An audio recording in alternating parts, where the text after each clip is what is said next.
बड़ी खबर ये है, ईरान से जहां इजराइल ने एक बड़ा अटैक कर दिया है। राजधानी तेहरान में कई जगह हमलों की खबर है कि सुप्रीम लीडर खामनेई का आवास भी इस दौरान तबाह कर दिया गया है। बताया यह भी जा रहा है कि तेहरान के अलावा इस्फहान, कोम, कराज और केरमनशाह में भी धमाके सुनाई दिए हैं। तो इस वक्त की बड़ी खबर आपको बता रहे हैं, कम से कम 30 हमले हुए हैं, ये बताया जा रहा है। ये तस्वीरें जरा देख लीजिए, ये ईरान की सड़कें हैं और यहाँ पर सिर्फ और सिर्फ आपको धुएं का गुबार नजर आएगा। आप जो इस लाल घेरे में देख रहे हैं कि किस तरीके से यहाँ धुएं का गुबार दिखना शुरू हो गया है। ये दूसरी तस्वीर जरा देख लीजिए, यहाँ पर भी ये रिहायशी जगह है और इस रिहायशी स्थान पर भी इसी तरीके से हमला किया गया है। ये तेहरान की तस्वीरें आ रही है, राजधानी तेहरान की। इस दौरान बताया ये भी जा रहा है कि एयर स्पेस बंद कर दिया गया है और सिर्फ तेहरान का ये एयर स्पेस बंद नहीं हुआ है, इजराइल का ये एयर स्पेस बंद नहीं हुआ है, बल्कि इजराइल ने भी अपने यहाँ पर सब कुछ बंद कर दिया है। इजराइल में भी जगह जगह पर धमाकों की आवाज सुनाई दे रही है, सायरन की आवाज सुनाई दे रही है, लोगों को सुरक्षित स्थान पर भेजा जाना शुरू कर दिया गया है। इसी बीच एक और बड़ी खबर आ रही है, वो आपको बता देते हैं। खबर ये आ रही है दरअसल की इजराइल ने ईरान पर एक बड़ा हमला कर दिया है और ये पहले से सोचा समझा हमला है। इसके बारे में तैयारी पहले से हो रही थी।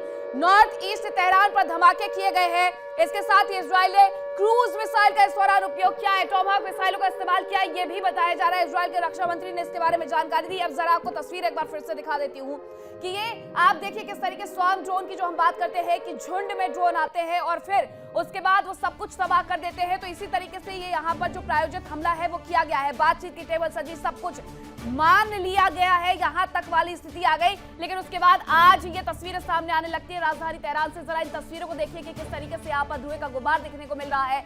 यानी यहाँ पर एक बड़ा विस्फोट किया गया है। इजराइल बार बार ये कह रहा था कि वो तैयार है, अमेरिका ये कह रहा था कि वो तैयार है, ईरान ये कह रहा था कि वो तैयार है, लेकिन ईरान की तैयारी धरी की धरी रह गई। दूसरी तरफ इजराइल ने आकर के जोरदार हमला करते हुए कई जगहों को निशाना बनाया, 30 जगह बताई जा रही है। इसके साथ ही जो ईरान के राष्ट्रपति है उनके यहाँ पर भी उनके आसपास भी बताया गया है कि वहां पर भी विस्फोट किया गया है पेजेश्कियन को लेकर के। इसके अलावा जो अयातुल्ला अली खामनेई है उनके घर के पास एकदम विस्फोट किया गया है। ये तमाम चीजें निकल करके सामने आ रही हैं। अब अयातुल्ला अली खामनेई को बताया गया है कि उन्हें दूसरी जगह पर शिफ्ट कर दिया गया है। ये इजरायली मीडिया की तरफ से वीडियोस जारी किए जा रहे हैं। इसके साथ ईरान की मीडिया की तरफ से भी वीडियोस आ रहे हैं, विजुअल्स आ रहे हैं। ये तस्वीर जरा देखिए, ये बताया जा रहा है कि अयातुल्ला अली खामनेई के आवास के पास ही ये एक बड़ा धमाका विस्फोट किया गया है और उसके साथ ही अयातुल्ला अली खामनेई को दूसरी जगह शिफ्ट कर दिया गया है। अब क्या होने वाला है आगे, क्योंकि पिछले दिनों की अगर मैं बात करूं तो 12 से 14 दिन का जो युद्ध है वो चला था, लेकिन इस दौरान अब जो स्थिति है वो बदलते जा रही है। मेरे साथ कुछ मेहमान भी जुड़ गए हैं, मैं जरा उनका भी रुख कर लेती हूँ।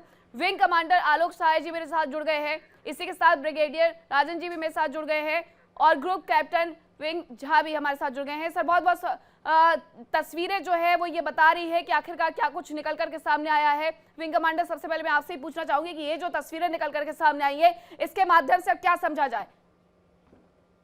देखिए, इसमें कोई शक नहीं है कि इजराइल ने आक्रमण कर दिया है और ये प्रीएम्प्टिव स्ट्राइक है। हाँ। इसमें उस जगह को टारगेट किया गया जहां की संभावना थी कि खुमैनी है, जहां के ईरान के प्रेसिडेंट हैं और जहां पर आईआरजीसी के टॉप कमांडर्स होंगे। और जो न्यूक्लियर संवर्धन की जगह है उन पर आक्रमण हुआ है कि नहीं, इस पर अभी खबरें स्पष्ट नहीं है। कई मिसाइलों से आक्रमण हुआ है, कुछ ड्रोन से भी आक्रमण हुआ है। और ध्यान देने वाली बात यह है कि इस किसी भी आक्रमण को काउंटर नहीं कर सका है ईरान। जैसे कि खबरें आ रही हैं कि वहां पर मोबाइल नेटवर्क ईरान तेहरान में कई जगह बंद हो चुका है, इंटरनेट भी इंटरप्टेड हो रहा है। तो ये जो इलेक्ट्रोमैग्नेटिक वॉरफेयर है, इसमें जो कुशलता हासिल है, जो तकनीकी क्षमता हासिल है अमेरिका और इजराइल को, उसके आगे ईरान टिक नहीं पाएगा। सारे उनके अटैक्स अपने टारगेट्स पे गिरे हैं और इजराइल जो है वो कभी भी नहीं चाहता था कि संधि समझौता जो है वो आगे बढ़े, क्योंकि उसको ऐसी भनक लग रही थी कि ईरान ये मानने जा रहा है शायद वो न्यूक्लियर संवर्धन पर बात पर तय हो जाए तो अमेरिका कहीं संधि न कर ले और अपना वापस न कर ले मोबिलाइजेशन, क्योंकि इसकी संभावना लग रही थी नेतन्याहू को। नेतन्याहू का यह कहना है कि यूरेनियम के संवर्धन के अलावा जो उनका बैलिस्टिक मिसाइल्स है उसको भी स्टॉक में एक नेसेसरी एलिमेंट के रूप में रखा जाए, क्योंकि बैलिस्टिक मिसाइल से की क्षमता ईरान की इस कदर होती जा रही है कि पूरे इजराइल के अस्तित्व को इसका खतरा है।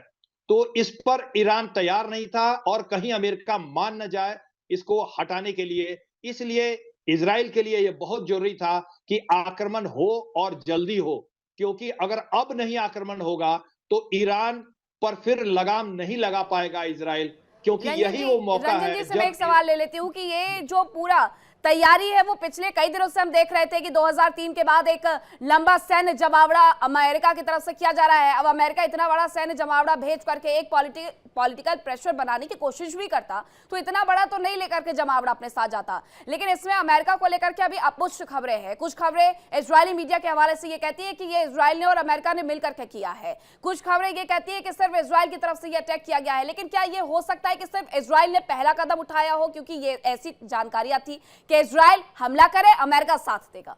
रंजन जी देखिए, एब्सोल्युटली कंफ्यूजन है कि भी खाली उसने किया, बट अभी तो थोड़ी देर पहले स्टेटमेंट आ गई है इवन यूएस स्टेट डिपार्टमेंट की। आई वाज रीडिंग समवेयर कि दे हैव सेड कि यस हम ये जॉइंट हमला है। द फैक्ट इज कि हमला बेसिकली मिसाइल्स और ड्रोन से हुआ है।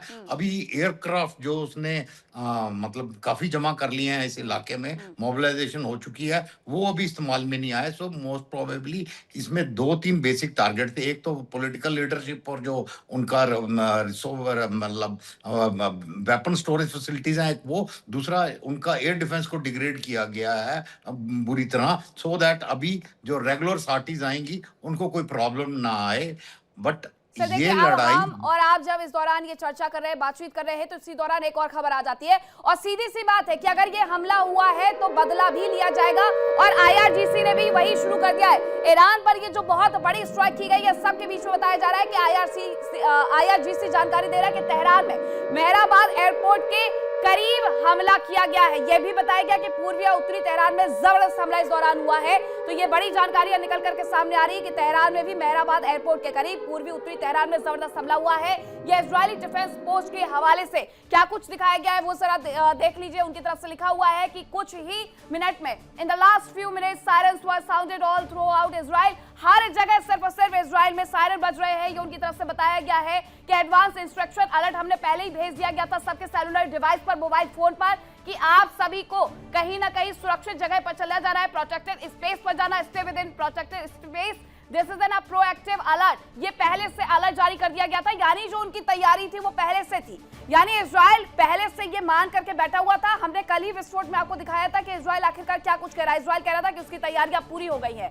अब सर एक बार फिर से ये बताइएगा, विंग कमांडर, आपसे मेरा ये सवाल है कि तैयारियां तो पहले से कर ली गई थी, बातचीत की टेबल सिर्फ और सिर्फ दुनिया के लिए एक दिखावा था? मेरे से पूछ रही हैं? जी हाँ जी, देखिए बातचीत तो चल रही थी। अमेरिका ने भी थोड़ा टाइम बाय किया है कि जब तक उसका गेरार्ड फोर्ड वहां पर फोर्ट जो है वहां पहुंच जाए तट पे, लेबनान के पास में सी पे। एक संभावना यह भी है कि अमेरिका जो है वो टाइम बाय कर रहा था। जिस तरह की मोबिलाइजेशन थी, ये बिल्कुल लग रहा था कि अब अमेरिका इससे पीछे नहीं हट सकता है। 50% of the total air power was deployed there around Iran. सिर्फ यही नहीं, यूरोप में भी मोबिलाइजेशन कर दिया गया है कि अगर हवाई स्पेस नहीं देंगे ये कुछ मुस्लिम देश, तो सारे अटैक्स वहां से लॉन्च किए जाएंगे। और अभी भी मैं आपको अभी खबर देना चाहता हूं कि 6:54 GMT पे एक यूएस ऑफिशियल ने अल जजीरा चैनल को ये बताया है कि ये अमेरिका और ईरान का संयुक्त आक्रमण है। बिल्कुल, तो और ये बिल्कुल सही बात कही बात आपने। ये आप जो खबर दे रहे हैं और ऐसी खबरें आ रही थी, अब ये पुष्ट हो जाती है जानकारी कि अमेरिका और इजराइल ने ये सब कुछ मिल करके किया हुआ है। लेकिन group captain VN Jha ji, अगर मैं इसके पहले की बात करूं तो कल तक ये कहा जा रहा था कि बेन गुरियन एयरपोर्ट से जल्दी फ्लाइट ली जाए, जो अमेरिकी नागरिक इजराइल में रह रहे हैं, और वो तुरंत से तुरंत अमेरिका मूव कर जाए। अमेरिका ने उतना वक्त अपने लोगों को भी नहीं दिया, तो दूसरों को संभालने का क्या ही मौका देता फिर वो? देखिए, वहाँ की स्थिति जो है काफ़ी अभी अस्पष्ट है। जो इन्फॉर्मेशन आई हुई हैं, बहुत सारे मिसाइल्स और कुछ ड्रोन्स ये ईरान की सरजमीन पे गिरी है। और जैसे अभी हमारे पैनलिस्ट बता रहे थे कि इसराइल में भी एयर रेड सायरन की काफ़ी सारी चीज़ें शुरू हुई हैं। इसका मतलब ये है, एयर रेड सायरन तभी दिया जाता है जब कोई मिसाइल एयरबॉर्न हो और आपकी तरफ की कोई एरियल थ्रेट आपकी तरफ आ रहा हो, तभी ये एयरबॉर्न जो सायरन हैं वो एक्टिवेट होते हैं। तो ऑब्वियसली कुछ ना कुछ ईरान की तरफ से इसराइल की तरफ में जा रहा है, ये रिटेलिएटरी चीज़ें होगी। लेकिन आपको एक चीज याद रखनी पड़ेगी। आज से लगभग 8-10 दिन पहले हम लोगों ने डिस्कशन किया था, हम लोगों ने एक डिबेट एक न्यूज आइटम पे की थी ठीक। कि उड़ती खबर है हाँ।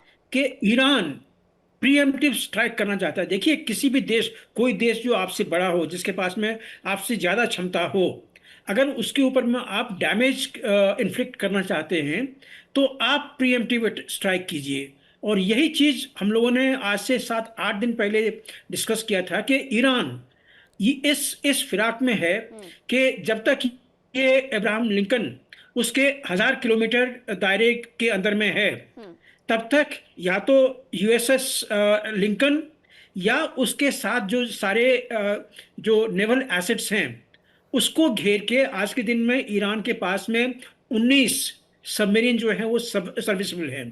तो अगर ये 19 सबमरीन किसी भी चीज को घेरना चाहे तो घेर सकती है। तो ये प्रीएम्प्टिव अटैक जो थी, ये ईरान उड़ती खबर है, मैं कंफर्मेशन नहीं कहना चाहता हूं कि सो एंड सो इंफॉर्मेशन मिली है। ये था प्लान के ईरान प्रीएम्प्टिव स्ट्राइक कर सकता है जिससे कि यूएस फोर्सेस को सबसे ज्यादा नुकसान हो और इसराइल भी कहीं ना कहीं उस दायरे में आ जाए।